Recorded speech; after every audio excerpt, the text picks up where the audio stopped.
Panoor bomb സ്ഫോടനവുമായി ബന്ധപ്പെട്ട് police നൽകിയ remand report ഗൗരവമേറിയ ചില പ്രശ്നങ്ങൾ ഉയർത്തുന്നതാണ്.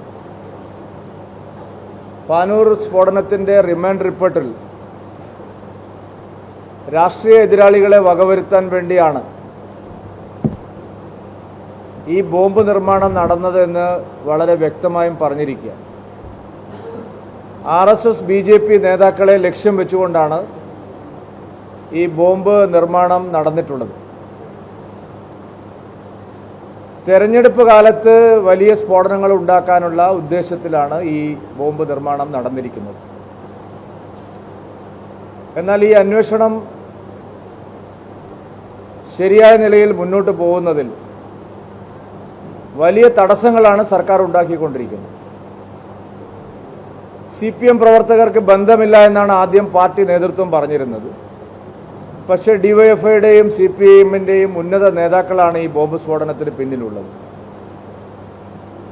രാഷ്ട്രീയ എതിരാളികളെ വകവരുത്താനും തെരഞ്ഞെടുപ്പ് കാലത്ത് ഉഗ്രസ്ഫോടനമുണ്ടാക്കാനും ഉദ്ദേശിച്ചുള്ള ഒരു ബോംബ് നിർമ്മാണം പ്രാദേശിക തലത്തിൽ മാത്രം ആസൂത്രണം ചെയ്തതാണ് എന്ന് കരുതാനാവില്ല. ഉന്നതരായിട്ടുള്ള RSS BJP നേതാക്കളെ ലക്ഷ്യം വെച്ചുകൊണ്ട് നടത്തിയ ഈ ബോംബ് നിർമ്മാണം ഉയർന്ന തലത്തിൽ ആസൂത്രണം ചെയ്യപ്പെട്ടതാണ്. CPMൻ്റെ ഉന്നത തലങ്ങളിൽ ആസൂത്രണം ചെയ്ത് നടപ്പാക്കിയ ഒരു പദ്ധതിയാണ്. അതുകൊണ്ടാണ് ഏരിയ തലത്തിലുള്ള നേതാക്കളെല്ലാം സ്ഫോടനം നടന്ന ഉടനെ സംഭവസ്ഥലം സന്ദർശിക്കാനും പിന്നീട് പ്രതികളുടെ വീടുകളിൽ ചെല്ലാനും കുറ്റക്കാരെ സംരക്ഷിക്കാനും തയ്യാറായത്. അപ്പോൾ ഇത് ഉന്നതതല CPM നേതൃത്വത്തിൻ്റെ അറിവോടും ആസൂത്രണത്തോടും കൂടി നടന്ന ഒരു ബോംബ് നിർമ്മാണമാണ്. തെരഞ്ഞെടുപ്പിൻ്റെ കാലത്ത് ഉപയോഗിക്കാൻ ഉദ്ദേശിച്ചുള്ള ബോംബ് നിർമ്മാണം. അതുകൊണ്ട് ഈ കാര്യത്തിൽ തെരഞ്ഞെടുപ്പ് കമ്മീഷൻ ശക്തമായി ഇടപെടണം. തെരഞ്ഞെടുപ്പ് സമയത്ത് അക്രമങ്ങൾ ഉണ്ടാക്കുക, അതിന് ആസൂത്രണം നടത്തുക, വലിയ തോതിൽ ഗൂഢാലോചന നടത്തുക, തെരഞ്ഞെടുപ്പ് അട്ടിമറിക്കാൻ ശ്രമിക്കുക, ഇതെല്ലാം തെരഞ്ഞെടുപ്പ് കമ്മീഷൻ്റെ കൂടി പരിഗണനയിൽ വരേണ്ട വിഷയങ്ങളാണ്. കേരള പോലീസിൻ്റെ മാത്രം അന്വേഷണം കൊണ്ട് ഇത് എവിടെയും എത്തുമെന്ന് തോന്നുന്നില്ല. ഈ കാര്യത്തിൽ തെരഞ്ഞെടുപ്പ് കമ്മീഷനും ശക്തമായിട്ടുള്ള അന്വേഷണം ഇടപെടൽ ആവശ്യമുണ്ട് എന്നാണ് ഞങ്ങൾ കണക്കാക്കുന്നത്. മുഖ്യമന്ത്രി ഇക്കാര്യത്തെക്കുറിച്ച് തുറന്ന് പറയാൻ തയ്യാറാവണം. അദ്ദേഹം മൗനം വെടിയണം. മുഖ്യമന്ത്രിയുടെ ജില്ലയിലാണ് ഈ സ്ഫോടനം നടന്നിരിക്കുന്നത്. പാർട്ടി ഉന്നത നേതാക്കൾ മരണപ്പെട്ടിരിക്കുന്നത്. രാഷ്ട്രീയ എതിരാളികളെ ലക്ഷ്യം വെച്ചുകൊണ്ടാണെന്ന് മുഖ്യമന്ത്രിയുടെ ആഭ്യന്തര വകുപ്പിൻ്റെ പോലീസ് തന്നെയാണ് കോടതിയിൽ പറഞ്ഞിരിക്കുന്നത്. നേരത്തെയും നിരവധി RSS BJP നേതാക്കൾ കൊല ചെയ്യപ്പെട്ട ഒരു പ്രദേശമാണിത്. KT ജയകിഷൻ മാസ്റ്ററും പന്ന്യന്നൂർ ചന്ദ്രനും ഉൾപ്പെടെ സംസ്ഥാനതല BJP നേതാക്കളെ കൊലപ്പെടുത്തിയ ഒരു പ്രദേശത്താണ് ഇത് നടന്നിരിക്കുന്നത്. അപ്പോൾ ഇത് സംബന്ധിച്ച് മുഖ്യമന്ത്രി എന്തുകൊണ്ടാണ് മൗനം പാലിക്കുന്നത്? പാർട്ടിക്കാരല്ല എന്ന് പറഞ്ഞിടത്ത് നിന്ന് പാർട്ടിയുടെ ചുമതലയുള്ള ആളുകൾ ഇപ്പോൾ ഇതിൽ പ്രതികളായി വന്നിരിക്കും. ഇതെല്ലാം കാണിക്കുന്നത് തെരഞ്ഞെടുപ്പ് അട്ടിമറിക്കാനും ഒരു വിഭാഗത്തിൻ്റെ വോട്ട് RSS BJP നേതാക്കൾക്കെതിരെ ആക്രമണം നടത്തിയാൽ സ്വാഭാവികമായിട്ടും PFI, ജമാഅത്തെ ഇസ്ലാമി, മുസ്ലിം ലീഗ്, വർഗീയ ശക്തികളുടെയൊക്കെ പിന്തുണ കിട്ടുമെന്നുള്ള ഒരു രാഷ്ട്രീയ ലക്ഷ്യം കൂടി ഇതിനുണ്ട്. അതുകൊണ്ടാണ് ഇതൊരു പ്രാദേശിക തലത്തിൽ ആസൂത്രണം ചെയ്ത ഒരു നടപടിയാണ്. RSSനെയും BJPയെയും ഇല്ലായ്മ ചെയ്യുന്നത് തങ്ങളാണ്. അവർക്കെതിരെ ഞങ്ങളാണ് ഇപ്പോൾ ഏത് നിലയ്ക്കും. അതാണ് ഉദ്ദേശം. മുസ്ലിം സമുദായത്തിലെ തീവ്ര ചിന്താഗതിക്കാരെ കൂടെ നിർത്താൻ വേണ്ടിയുള്ള ഒരു രാഷ്ട്രീയ ഇടപെടലിൻ്റെയും കൂടി ഭാഗമായിട്ടാണ് ഈ സ്ഫോടനം ഉണ്ടായിരിക്കുന്നത്. ഇതുപോലെ എത്ര സ്ഥലങ്ങളിൽ ബോംബ് നിർമ്മാണം നടക്കുന്നു എന്നുള്ള കാര്യം ഇതുവരെ ആരും അന്വേഷിച്ചു.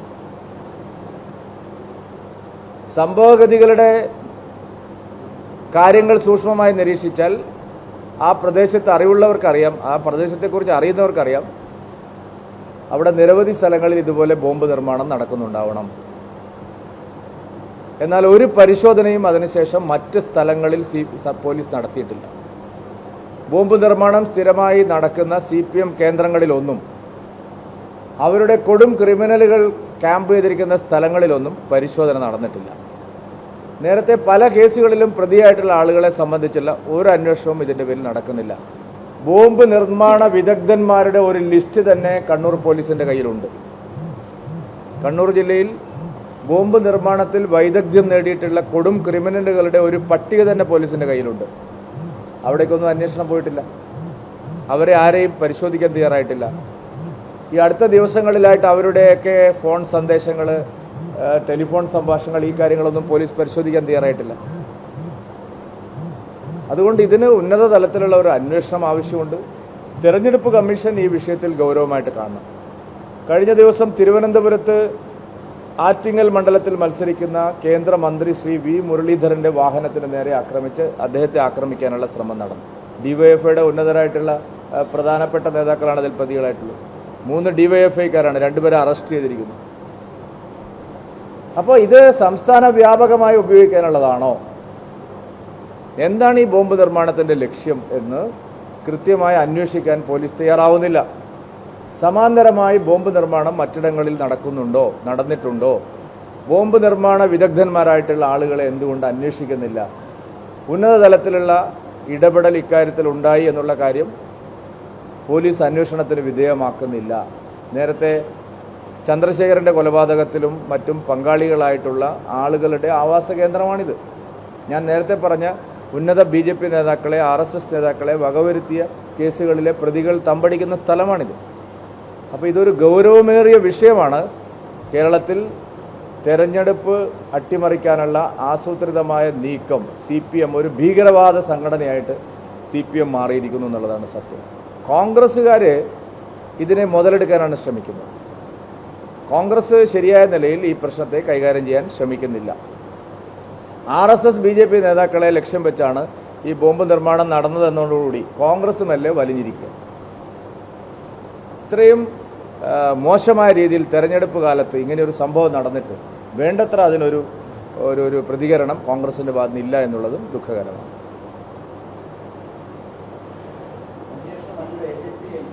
അല്ല, അന്വേഷണം കുറച്ചുകൂടി നീതിയുക്തമായ ഒരു അന്വേഷണം ആവശ്യമുണ്ട്. അല്ല, ഇത് കേരള പോലീസ്, ലോക്കൽ പോലീസ് ഈ കേസ് അന്വേഷിച്ചുകൊണ്ട് കാര്യമില്ല. ഒരു ADGP റാങ്കിലുള്ള ഒരു ഉദ്യോഗസ്ഥനെ ഈ അന്വേഷണത്തിൻ്റെ ചുമതല ഏൽപ്പിക്കണം. കാരണം നേരത്തെ കണ്ണൂർ അക്രമ പരമ്പരകൾ കൈകാര്യം ചെയ്ത് പരിചയമുള്ള ധാരാളം ഉദ്യോഗസ്ഥന്മാരുണ്ട്. ഇപ്പോൾ അവിടുത്തെ ഒരു ലോക്കൽ CPMൻ്റെ അനുഭാവിയായിട്ടുള്ള ഒരാളെ വെച്ചിട്ടാണ് ഈ അന്വേഷണം നടത്തുന്നത്. ADGP റാങ്കിലുള്ള ഒരു ഉദ്യോഗസ്ഥനെ വെച്ച്, കണ്ണൂർ കാര്യങ്ങൾ കൈകാര്യം ചെയ്ത് പരിചയമുള്ള ഒരു ഉദ്യോഗസ്ഥനെ വെച്ച് ഈ കേസ് അന്വേഷിച്ചാലേ ഇതിൻ്റെ ബാക്കി ലിങ്കുകളൊക്കെ പുറത്തു വരികയുള്ളൂ.